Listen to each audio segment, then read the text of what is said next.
আমি এখনো সবার সামনে নিজের ভুল স্বীকার করতেছি, প্লিজ রোজটা নাও।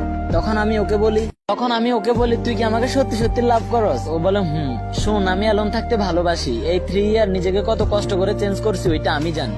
লাইফে অনেক মানুষকে চিনেছি, নতুন করে কারো মায়াতে পড়তে চাই না।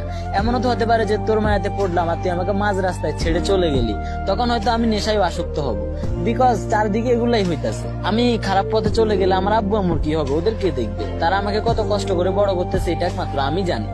ও আমাকে বলে তুই যেমনটা ভাবতেছস তেমন কিছুই হবে না। শোন, প্রথমত আমরা সেম এজ এন্ড আমি মধ্যবিত্ত ফ্যামিলির ছেলে, এটা অসম্ভব, এগুলা নিয়ে ভাবিস না।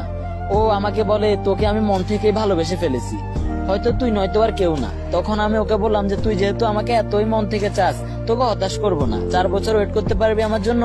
আমার ড্রিমস একটা এডুকেশন জব, প্লাস এটা আমার আব্বু আম্মুরও ড্রিমস। তবে এই 4 বছর তোর সাথে আমার কোনো যোগাযোগ থাকবে না, কপালে থাকলে পাবি, না হলে তো না।